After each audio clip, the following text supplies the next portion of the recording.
E a gente recebe aqui no Viver é Melhor, Dr. Gustavo Henrique Johansson, infectologista. Doutor, mais uma vez, seja muito bem-vindo, muito obrigada.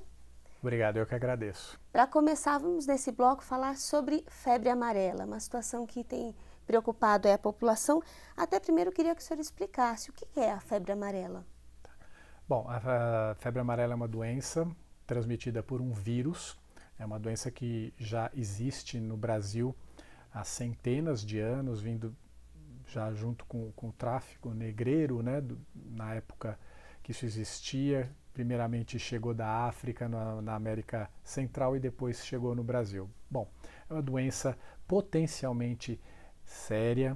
Dos casos sintomáticos, até metade das pessoas evoluem para óbito, infelizmente. E é uma doença que tem dois ciclos que a gente fala, né, que se diferenciam não pelos sintomas, mas sim pela forma de transmissão da doença, né, e de aquisição da doença, que são o ciclo silvestre e o ciclo urbano.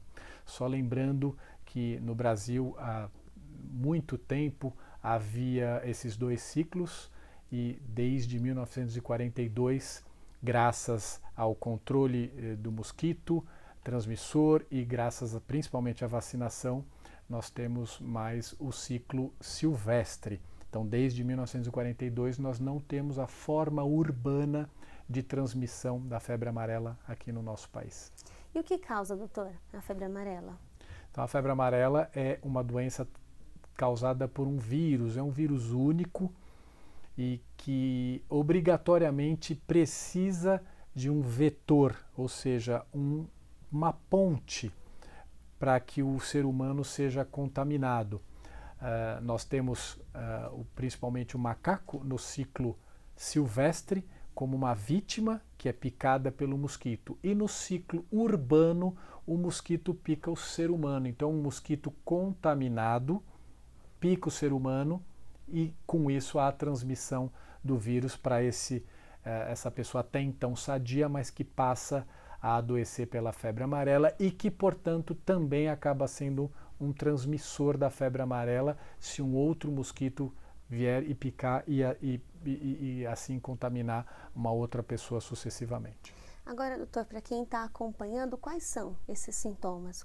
Então, a febre amarela, na sua grande maioria das vezes, é assintomática. Por incrível que pareça, as pessoas têm a infecção e não sentem nada, ou têm sintomas muito brandos, às vezes um mal-estar, uma febrícula, e acabam resolvendo. O organismo faz uma imunidade e elimina completamente o vírus.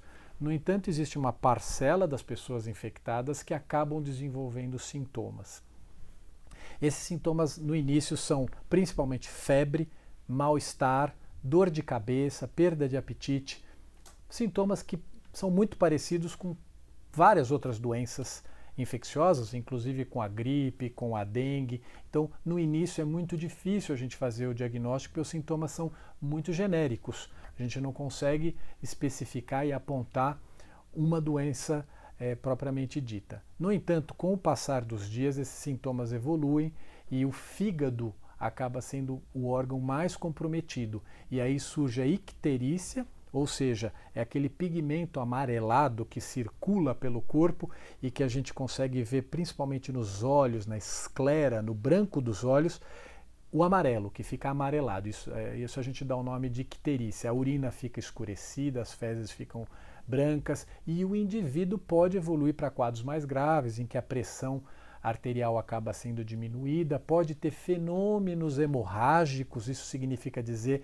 que a pessoa pode ter sangramentos digestivos que saem nas fezes, vômitos com sangue. Obviamente, nesse estágio, o indivíduo já está num quadro mais grave, confusão mental, sangramento pela pele, e se não for tratado adequadamente, em regime de unidade de terapia intensiva, né, um bom tratamento, infelizmente, dos casos sintomáticos, até metade evolui para o óbito. Todas essas doenças, febre amarela, zika vírus, chikungunya, dengue, são transmitidas aí pelo mosquito, né? Então, como fazer a prevenção de todas elas? A prevenção não é exatamente a mesma para todas essas doenças, mas de uma forma geral, evitar a picada do mosquito, né? Se você não tem a picada da fêmea do mosquito, você não tem nenhuma dessas doenças. Então, evitar a picada é o fundamental. Agora, como evitar a picada é que vai diferenciar, né? No caso de viajantes, é mais fácil porque grande parte dos viajantes que vão para a área de risco acabam permanecendo por um curto espaço de tempo e aí nós recomendamos repelentes, etc. Mas para quem mora na área de risco, é muito difícil usar o repelente diariamente e a gente sabe que isso é impraticável. Então a gente acaba não recomendando. Então o combate ao mosquito nas áreas urbanas é recomendável através dos vários métodos, né, que existem. Existem métodos que agridem mais, outros que agridem menos o meio ambiente, mas o combate ao mosquito nas áreas urbanas é desejado. Já no caso da febre amarela no seu ciclo silvestre, isso já não é nem desejado e nem possível combater o vírus num ambiente silvestre, num ambiente rural.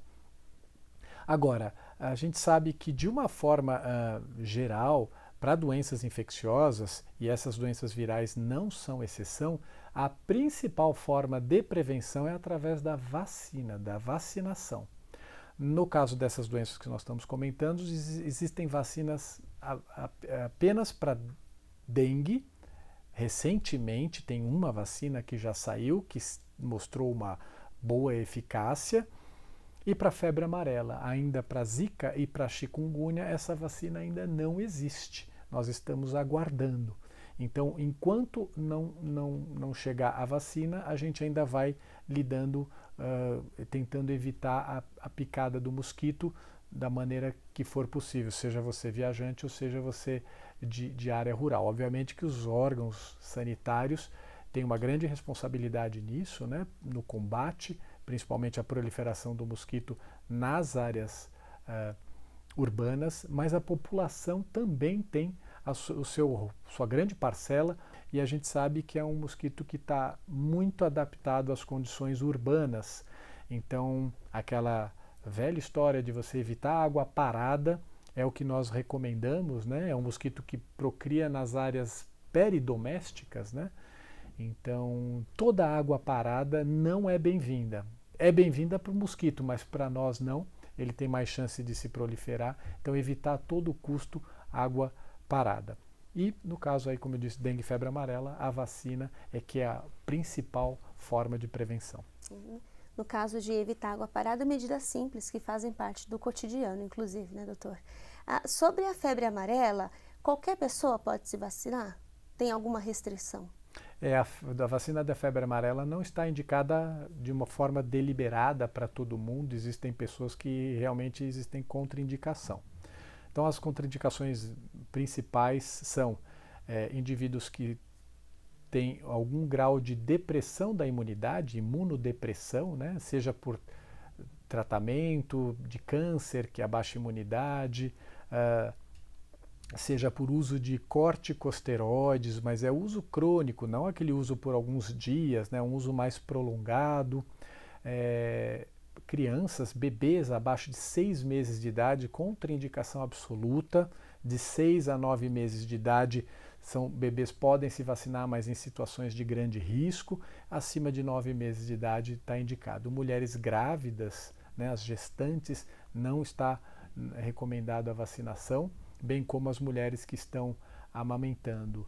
E muito cuidado na vacinação da febre amarela para indivíduos que nunca foram vacinados e que têm acima de 60 anos de idade. Então, avaliar o risco e o benefício, porque a gente sabe que nessa população mais velha, acima de 60 anos, nunca vacinados, né, que vão receber pela primeira vez a vacina.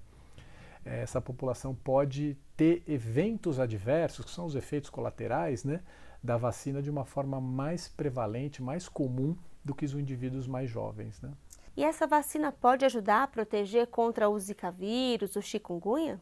Não, nem a vacina de dengue, nem a vacina de febre amarela protegem contra as outras doenças que não sejam elas próprias.